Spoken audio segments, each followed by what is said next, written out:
진짜 덥다 하는 생각이 들어요. 여러분 많이 더우시죠? 37도였어요. 자동차를 세워놨다가 문을 잡으니까 뜨거워요. 그래서 제가 야 진짜 덥구나 그 생각을 해봤습니다. 아무리 더워도 우리 하나님 말씀 듣습니다. 오늘 마태복음 26장 6절로 13절 말씀에 근거해서 인생의 초점을 어디에 두고 사는가라는 주제로 말씀을 드리려고 합니다. 오늘 본문은 예수님께서 베다니 나병 환자인 시몬의 집에 계실 때 일어난 사건입니다. 그 집에 계실 때 전혀 예상치 못한 일이 생겨났어요. 한 여자가 아주 비싼 향유 한 옥합을 가지고 와서 예수님 머리에 붓는 사건이었습니다. 당시 형편으로 이 향유는 아주 비싼 거였는데 그 향유를 부어드리는 여인이 얼른 보기에도 그렇게 부자거나 넉넉해 보이지 않는 여인이었습니다. 가난한 사람인데 저렇게 비싼 향유를 예수님 머리에 부어버린 사건이 거기 있는 많은 사람들의 눈에 좋지 않게 보였어요. 그래서 금방 그 자리에서 여론이 형성됩니다.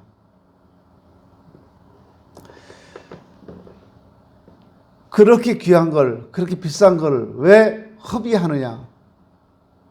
그걸 팔아서 가난한 사람들에게 나눠줬으면 좋겠다. 이런 여론이 형성되고 이 여인은 지금 곤란에 처하게 됩니다. 근데 참 신기한 게 이 여론이라고 하는 것은요, 입만 가지고 있는 사람들이 해요. 입만 가지고 있는 사람들.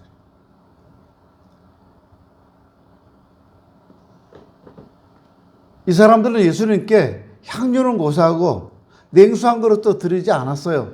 그런데 그 향유를 부어드린 여인이 예수님 머리에 붓는 걸 보고 허비했다 이런 표현을 써요. 자기 것도 아니잖아요. 그 여인 것이니까 여인이 예수님 머리에 부은 거예요. 근데 그게 아까웠어요. 내 것도 아니면서. 그래서 금방 여론이 조성됩니다. 뭐라고요? 왜 낭비하느냐? 왜 허비하느냐? 그걸 팔아서 가난한 사람들에게 나눠줬으면 좋았겠다.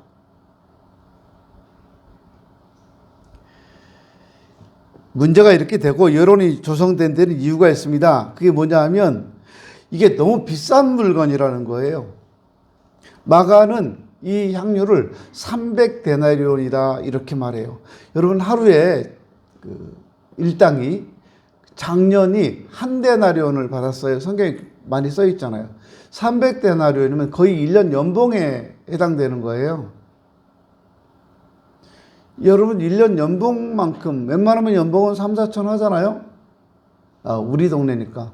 서울 쪽으로 하면 뭐 1억 넘어가고 또 저기 강남 중심가로 가면 연봉이 10억도 넘어가고 그렇게 되더라고요. 근데 일당 10만 원이라고 칠 때 이거 3천만 원 이상 가는 비싼 거예요. 그거를 들여서 다른 데 쓰라고 준 게 아니라 예수님 머리에 부어버렸어요. 이제 못 써요, 이거. 한번 딱 부어서 끝난 거예요. 재활용도 안 돼, 이거는. 아마 그 방 안에는 향기가 진동했을 거예요. 며칠 동안 이 사람 집에는 향기가 진동했을 거예요. 그 비싼 향수. 그때 이 곤란한 입장에 처한 여인을 예수님께서 도와주십니다. 어찌하여 이 여자를 괴롭게 하느냐? 그가 내게 좋은 일을 하였다. 이 여자가 내 몸에 향유를 부은 것은 내 장례를 위하여 한 것이다. 이 복음이 전파되는 곳에서는 이 여자가 행한 일도 말하여 그를 기억하리라. 이렇게 말씀합니다.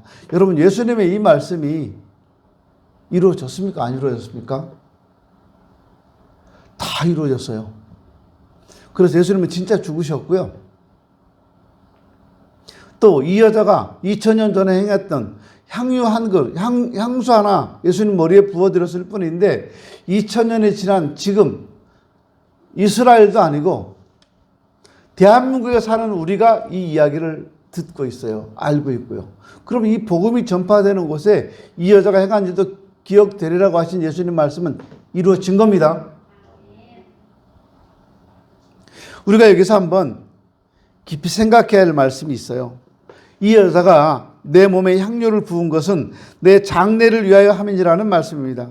이 말은 이 여자가 예수님의 죽으실 것을 알고 그래서 장례를 위해서 아주 값비싼 향료를 몸에 부어드렸다는 겁니다. 근데 우리가 한번 생각해 봐야 돼요. 예수님이 예루살렘에 오신 목적이 뭐죠? 죽으러 오신 거예요, 죽으러. 인자가 예루살렘에 올라가야 한다. 근데 제사장과 서기관들이 나를 죽일 것이다. 근데 내가 사흘 만에 다시 살아난다. 예수님 그 말씀 하셨어요. 제자들에게. 여러 번 말씀하셨어요.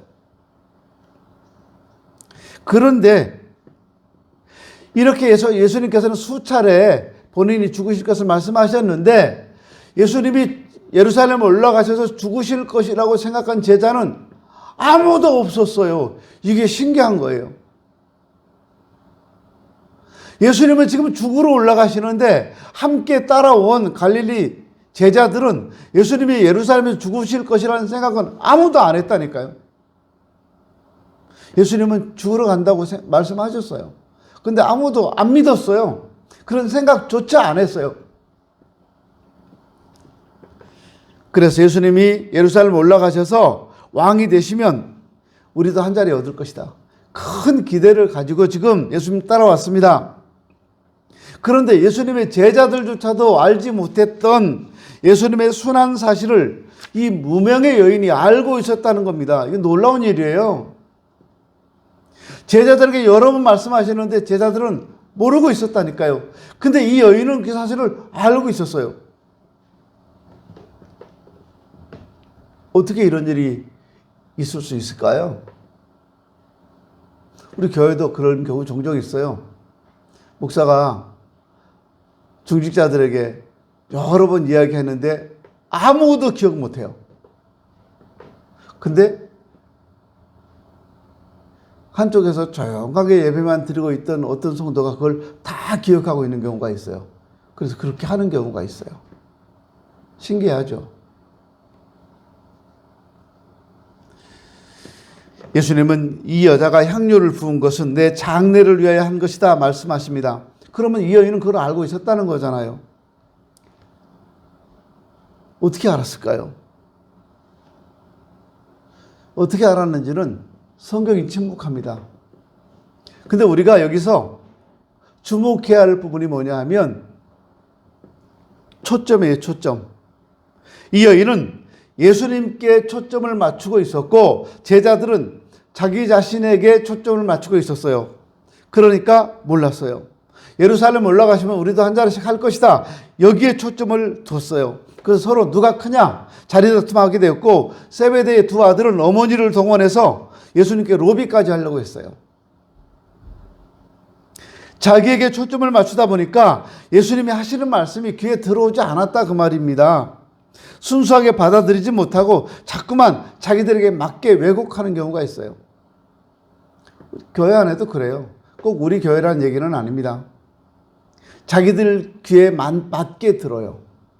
내가 듣고 싶은 것만 들으려고 그래요. 그래서 문제가 생기는 거예요. 나한테 초점을 맞추다 보니까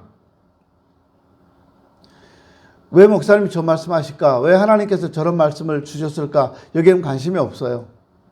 저 말씀을 내가 어떻게 받아들일까? 나 좋은 쪽으로 막 받아들이고 해석하게 돼요. 그러다 보니까 말씀이 귀에 안 들어와요.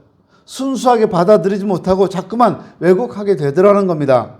근데 이 여인은 예수님께 초점을 맞췄어요. 그러니까 예수님 말씀을 순수하게 있는 그대로 받아들이게 된 거죠. 아, 예수님 죽는구나. 이번 주에 죽는구나. 예루살렘 올라와서 죽는구나. 이렇게요. 이번 주가 아니라 예루살렘 올라와서 죽으시는구나. 이렇게요. 예수님의 심정도 이해가 갔고요. 그럼 내가 예수님께서 죽으시기 전에 내가 예수님을 위해서 해드릴 수 있는 게 뭘까를 생각했어요. 근데 지금이 아니면 기회가 없는 거예요. 그래서 베다니 시몬의 집에 예수님 가셨을 때 이 여인이 기회가 지금밖에 없는 거예요. 그래서 그 비싼 향유를 예수님 머리에 부어드린 겁니다. 여러분, 우리가 하나님 앞에 헌신하고 충성할 수 있는 기회도 그렇게 많지 않아요. 기회가 왔을 때 헌신해야 돼요. 기회가 왔을 때 충성하십시오. 젊었을 때 한참 일해야 될 때, 헌신해야 될 때는 하지 않고 나이 들어서 그때 내가 좀 할 걸. 그때는 이미 늦은 거예요. 상급이 없어요. 젊었을 때 열심히 헌신했던 분들 나중에 상급이 참 많을 거예요. 젊었을 때 뺀질뺀질하고 이거 해라 그러면 이런 핑계, 저거 하라면 저런 핑계 대고 헌신하지 않았던 분들도 되게 많아요. 다른 교회 얘기하는 거예요. 다른 교회. 그분들에게 무슨 상급이 있겠어요? 하늘나라 상급이. 내가 주님을 위해서 할 수 있는 일이 몇 가지나 되겠습니까? 그리고 내가 주님을 위해서 할 수 있는 일이 언제겠습니까? 지금입니다. 지금. 지금 아니면 안 되는 거예요.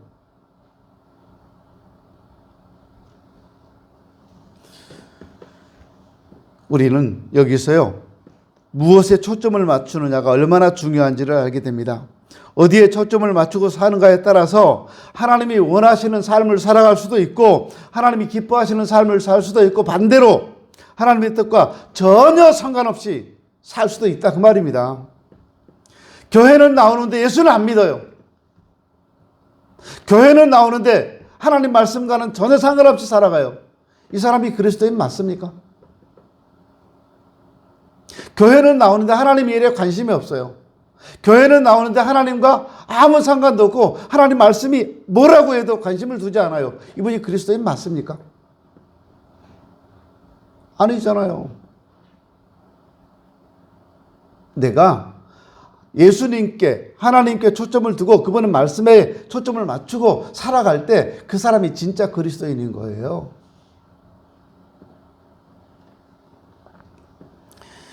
예수님께 초점을 맞췄을 때 그 여인은 유일하게 예수님의 심정과 삶의 목적을 알 수 있었습니다.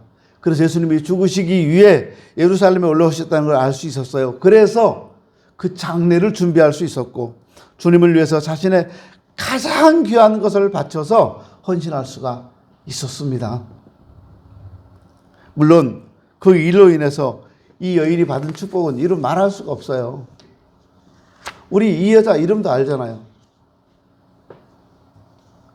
2000년 전 베다니 나병 환자 시몬의 집에서 예수님 머리에 향유 한 그릇 하나를 부었던 이 여인의 이름도 알고 이 여인이 얼마짜리를 부었는지도 우리는 알고 있잖아요. 300데나리온 정도 되는 것, 요즘 말로 3천만 원 이상 가는 향유를 부어드린 이 여인의 이름이 마리아란 말이야. 마리아의 마리아. 이 여인이 받은 축복이 얼마나 큽니까? 이 복음이 전파되는 곳에서는 이 여자가 행한 일도 말하여 그를 기억하리라. 예수님의 이 말씀은 다 이루어졌어요. 전 세계 어디든지 복음이 들어가는 곳에는 이 여자 마리아가 했던 일이 다 기억되고 다 전해지고 있고 오늘 우리도 그래서 이 이야기를 전해 듣고 있어요. 수도 없이 들었어요. 이 이야기를 우리는. 헌신 예배 때마다 들었어요. 그만큼 소중하니까요.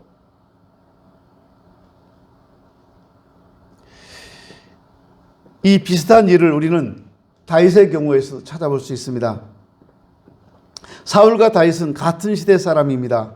사울은 이스라엘의 초대 왕이었고 다윗은 두 번째 왕이었습니다. 근데 우리가 잘 아시는 대로 사울 왕은요, 다윗이 등장하면서부터 항상 초점을 다윗한테 맞춥니다. 어떻게 하면 저 다윗을 죽여버릴까? 어떻게 하면 내가 다윗을 죽이고 내 왕권을 공고히 할까? 어떻게 하면 다윗을 죽이고 내 아들을 내 뒤를 이어 왕으로 만들 수 있을까? 사울의 생각은 항상 다윗뿐이었어요. 그 머릿속에는 다윗만 들어있었어요. 그래서 이 사람은 왕으로 있는 동안 평생을 다윗을 죽이기 위해서 군대를 이끌고 전국을 돌아다녔어요. 전국을. 근데 이런 사울과 비교해 볼 때 다윗은 그 초점을 사울한테 두지 않고 하나님께 둡니다. 사람의 관계상 한 사람이 자기를 미워하고 죽이려고 하면 그 상대편도 그 사람에게 초점을 맞출 수밖에 없어요. 저 사람이 날 죽이려고 해? 알았어. 내가 갚아줄게. 이렇게요. 다윗도 당연히 사울한테 초점을 맞춰 살아야 되는데 어떻게 하면 사울을 죽일까? 이런 생각을 해야 되는데 다윗은 사울한테 초점을 두지 않고 하나님께 초점을 뒀어요.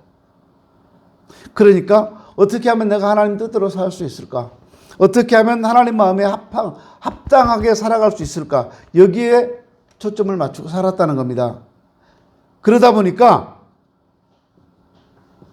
사울을 죽일 수 있는 기회가 참 많이 있었는데 하나님의 뜻이 아니라는 걸 알게 됐고 그러니까 사울을 죽이지 않고 살려줘요. 살려줄 때마다 그 다음에는 다윗이 많은 고난을 겪습니다. 그냥 죽여버렸으면 간단할 거예요. 그런데 우리가 한번 생각해 보세요. 다윗이 사울을 죽이면 다윗이 쉽게 왕이 됐을까요? 못됐을 거예요. 왜냐하면 이스라엘 12지파가 있는데 다윗은 유다 지파예요. 다른 지파가 가만히 안 했어요. 베냐민 지파 가만히 있겠어요? 사울은 베냐민 지파 사람인데. 근데 다윗은 다행히도 사울한테 초점을 두지 않고 하나님께 초점을 뒀기 때문에 이스라엘의 2대 왕이 되었고 하나님 마음에 합한 자라는 칭찬을 받게 됐던 겁니다. 다윗이 다스리던 때 그때 이스라엘은 국력이 크게 신장됐고 이스라엘 역사상 가장 강력한 나라가 되었습니다. 그렇다면 우리는 지금 초점을 어디에 맞추고 살고 있는가를 한번 생각해 보십시다. 정말 후회 없는 인생이 되기 위해서 나는 지금 어디에 초점을 두고 살아가는가를 한번 생각해 보십시오. 이 초점의 관점에서 볼 때요. 세 부류의 사람들이 있다고 합니다. 첫째는 아무런 초점도 없이 살아가는 사람들이에요. 이분들은 자신의 생각이나 자신의 목표나 하나님이 원하시는 것이나 이런 건 아무 관심 없어요. 그냥 사는 거예요.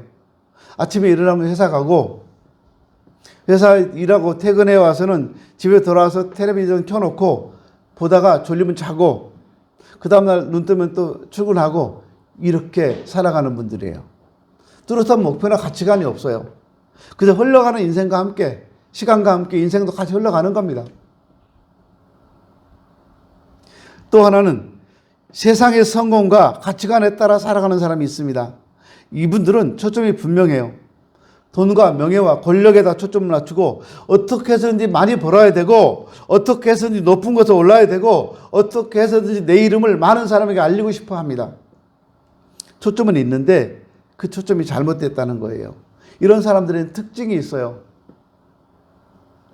세상의 성공과 가치관에 따라 살아가는 사람, 거기에 초점을 맞춘 사람들의 특징이 뭐냐 하면 너무 조급하다는 겁니다. 뭐든 남보다 빨리 돼야 돼요. 승진도 남보다 빨라야 되고 사업도 남보다 빨리 성공해야 되고 돈도 빨리 벌어야 되고 또 하나 이 사람들은 너무 복잡해요. 살아가는 게. 삶이 너무너무 복잡해요. 이 사람들은 모임이 수없이 많습니다. 회사 부서들 모임, 종친회, 동창회, 조기축구회, 무슨 볼링, 무슨 등산 모임, 회사에서 무슨 모임 한다고 하면 안 끼는 데가 없어요. 다 참석하고 대소사에 다 참석합니다. 그러니까 회식도 남보다 훨씬 많이 해야 되고 거기다가 주말이 되면 결혼식이나 이런 게 너무 많아서 결혼식이 몇 개씩 겹쳐요. 복잡하게 사는 분들이에요. 이분들의 특징은요. 성공의 사다리가 있어야 돼요. 그래서 높이 높이 타고 올라가고 싶어 해요. 최고가 되려는 꿈을 가지고 있습니다. 그런데 이런 초점을 갖고 사는 사람은 언젠가 반드시 후회하게 되면서요. 내가 왜 이렇게 살았을까 후회하게 됩니다. 그런 날이 옵니다. 사람의 특징은요, 통제불능이고 삶의 짐이 너무 무겁다는 겁니다.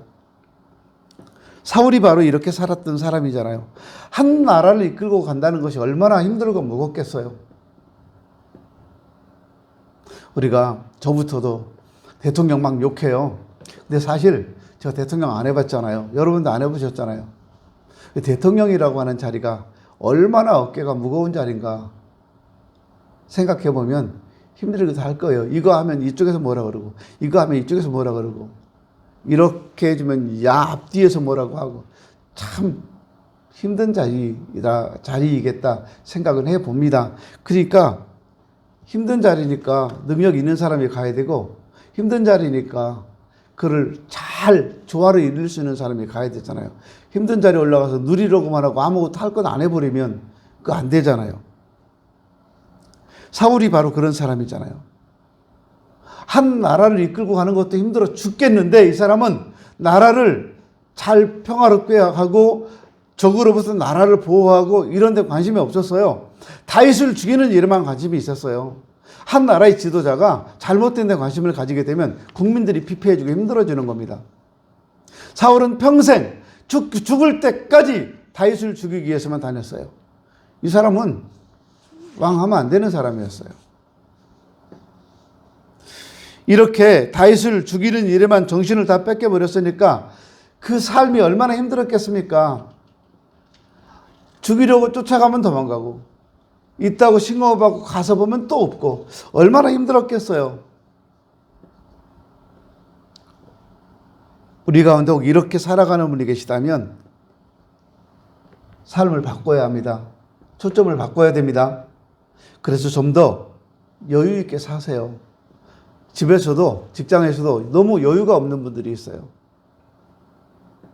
퇴근해서 오시는 분들이 딱 집에 들어오자마자 이렇게 두리번 하고 들어오시는 분들 계시죠? 남편들. 이렇게 두리번 하다가 아내한테 대바람에 하는 얘기가 뭐죠? 하루 종일 집에서 뭐 한 거야? 이렇게요. 아무 영문도 모르는 아내가 왜요? 양말 딱 좀 아침에 벗었는데 지금도 있다. 도대체 집에서 뭐 하는 거야? 이렇게요. 양말짝 있으면 자기가 치우면 되고요. 또 벗어놓을 수 있는 거고. 그 자기 거 아니고 다른 사람이 벗어놓을 수도 있지. 자기 벗어놓고 치웠는데 다른 사람이 벗어놓을 수 있잖아요. 집안 꼬라지 하고는 그러지 마세요. 일단 숨 돌리고 앉아서 보면 보일 거예요. 집에 있는 사람들이 얼마나 힘들게 살았는지, 아내가 얼마나 힘들었는지, 자녀들은 공부하느라고 얼마나 더 어려웠는지. 공부 안 한다고 애들을 막 쥐잡듯 잡아요. 그런 부모님 여러분 학교 다닐 때 공부 잘했어요? 열심히 했어요? 본인도 공부 되게 안 했어요. 잘하고 못하고는 모르겠어요. 공부 안 했어요. 그렇게 안 했으면서 애들은 쥐잡듯 잡아요. 조금만 엉덩이 떼면 가만 안 있어요. 그러지 마세요. 우리 좀 여유 있게 삽시다. 여유 있게 살아요. 성공의 사다리에 올라가는 거 그거 하지 마세요. 하나님께 초점을 맞추면 하나님께서 우리를 기뻐하실 것이고요. 하나님께서 우리를 기뻐하시면 하나님이 우리를 높은 자리에도 올려주시고 많이 가지게도 해주시고 누릴 수 있게도 해주실 겁니다. 이걸 믿고 사는 것이 신앙이나 아닌가요? 그러니까 우리는 하나님께 초점을 맞춰야 됩니다. 어떻게 하는 것이 하나님께 초점을 맞추는 걸까요? 예수 그리스도를 바라보는 거 아니겠습니까? 우리의 구세주, 우리를 구원하시기 위해 십자가에 못 박혀 돌아가신 예수 그리스도, 그분을 나의 구주로 믿고 그분을 바라보고 그분의 뜻에 순종하며 살아가는 것이 하나님을 바라보는 삶이에요. 그분은 우리의 목표가 되고 그분은 우리의 가치가 되고 그분은 우리의 전부가 되신다는 걸 믿고 사는 것이, 이것이 하나님께 초점을 두고 사는 사람들 아니겠냐 그 말입니다. 또 하나, 하나님께 초점을 맞추는 사람들은요, 영혼을 구원하는 일을 내 사명으로 여기고 살아갑니다. 또 다른 사람을 섬기기도 하고요. 가족들도 친구도 잘 섬겨요. 그리고 우리는 마지막으로요. 변화에 초점을 맞춰야 합니다. 나 스스로가 변화돼야 되고요. 교회도 변화돼야 돼요. 변하지 않는 교회가 있다면 그 교회에 찾아오고 싶은 사람이 있겠습니까? 조금 더 변하지 않는 성도가 있어요. 그렇게 변하지 않은 성도를 보면서 저 사람 신앙생활 잘한다 이렇게 말할 수 있겠습니까? 변화한다는 것은 건강하게 살아있다는 표시입니다. 그러니까 우리는 변화를 기대하고 변화를 받아들여야 돼요. 핵심적인 가치는 변할 수 없지만 그 가치를 전달하는 방법은 변해야 되는 겁니다. 이런 삶의 초점에 맞추기 위해서 우리가 언젠가는 주님의 심판을 받는다는 사실도 기억하면서 살아가야 합니다. 지금 내가 말하고 지금 내가 행동하고 지금 내가 뭔가를 다 결정하고 살았던 것에 대해서 반드시 심판을 받는 날이 온다는 거예요. 근데 그거 젊었을 때는 몰라요. 저처럼 이렇게 이상한데요. 나이가 들어가니까 이제요. 전 그 생각을 진짜 많이 해요. 저는 진짜 많이 해요. 한국인의 평균 연령이 남자는 82.3세라고 그래요. 여자는 86.8세인가 그렇다고 그래요. 근데 여성이 남성보다 5년 정도 더 산답니다. 그러니까 보통 남자 여자 결혼할 때 보면 남성들이 서너 살 많아요. 나이가. 그렇죠? 그런데 여자는 거기다 5, 6년 더 살아요. 그러니까 여성분들은 혼자 살 준비를 해야 돼. 10년 정도는. 최소 10년 정도는 나는 혼자 산다. 이런 마음으로 사는 게 좋을 것 같아요. 그때 가면 또 편할 수도 있고 빨리 가버려. 혼자 편안하게 살게. 그럴 수도 있겠지만 82.3세라고 그래요. 남자들이. 꼭 그렇다는 거 아니고 평균 연령이 그렇다는 겁니다. 사람에 따라 다르겠죠. 그런데 그 평균 연령대로 산다면 여러분 몇 년 남았어요? 저 몇 년 남았냐고요? 15년 남았어요. 이거 얼마 안 남았더라고요.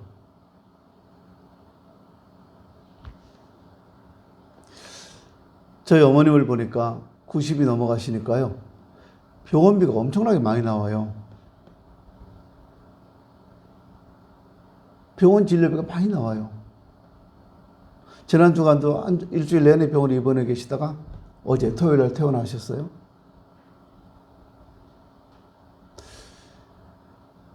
저희 어머님 장수하시는 거죠, 일단.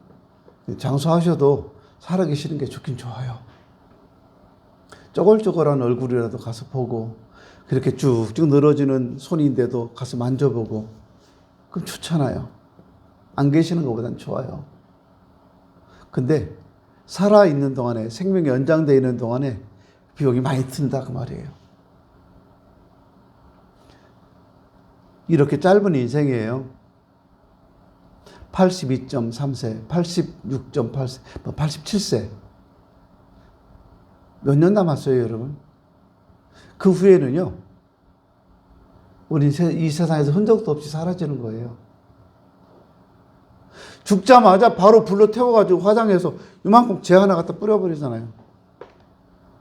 아니면 항아리, 요만한 항아리 담아가지고 납골당에 집어넣어버리거나 그 안에 갇혀서 나오지도 못하잖아요. 그게 인생이에요. 그걸로 끝일까요? 아니라니까요. 우리 육신은 그렇게 될지 모르지만 우린 하나님 앞에 심판받습니다. 심판이 있다는 사실을 아셔야 돼요. 그러니까 여러분 대충 살지 마세요. 진짜 대충 살지 마세요. 연세가 많아지면, 나이가 많아지는 분들이 주로 하는 얘기가 이럴 줄 알았으면 나 이렇게 안 살 텐데, 그런 얘기 많이 하신다고 그래요. 이럴 줄 알았으면 내가 젊었을 때 이렇게 안 사는 건데. 그거 많이 가르쳐 줬어요. 그렇게 살지 말라고. 근데 그렇게 살았잖아요. 평생을 지금까지 살아왔던 내 삶의 패턴을 그대로 유지하면서 살아가요. 아무리 성경이 말해도, 아무리 목사가 얘기해도 안 변해요. 안 받아들이려고 해요. 그냥 그렇게 사는 거예요. 근데 여러분, 이거 잊지 마세요. 그렇게 사는 건 여러분 자유예요. 근데 심판이 있다는 사실 잊지 마십시오. 네, 저놈의 새끼들을 다 저럴 줄 알았으면 어릴 때 그렇게 정성껏 돌봐주지 않은 건데, 먹고 싶은 거 안 먹고 참아가면서 내가 저놈들 키웠는데, 다 키워놓고 하니까 저런 짓을 해? 부모한테. 못된 놈들. 내가 너 키운 거 후회스럽다. 이런 부모님들이 되게 많잖아요. 저 주려고 부모님들이 아끼고 아껴서 모아놨는데 그 돈 먼저 달라고 난리치고 그 돈 달라고 막 떼쓰고, 어차피 놔두면 지가 가져갈 건데.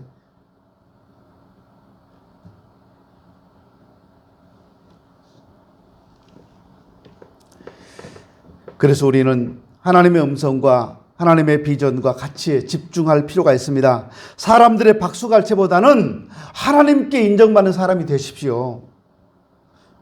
여러분, 어디에 초점을 두고 눈길을 어디를 향하고 살아가고 계십니까? 내 인생을 성공적으로 후회 없이 살기 위해서는 하나님을 바라봐야 되고요. 하나님은 또 우리가 그렇게 후회 없이 행복하게 살기를 바라고 계십니다. 내 삶의 초점을 주님 앞에 내려놓으십시오. 내 초점이 잘못됐으니까 초점을 다시 맞춰야 되지 않겠어요? 여러분, 안경하고 싶으면 박남구 지사님께 가면 되고요. 신앙의 초점이 잘못됐으면 하나님께 초점을 맞춰야 돼요. 그럼 됩니다. 잘못된 부분 과감하게 고치시고, 초점이 분명하되 하나님이 원하시고 기뻐하시는 삶으로 방향을 확실하게 정하십시오. 그렇게 될 때 오늘 본문에 나오는 이 여인처럼 기억이 되고 기념이 되는 사람이 되고 하나님의 축복 속에 사는 성도가 될 것입니다. 기도합니다.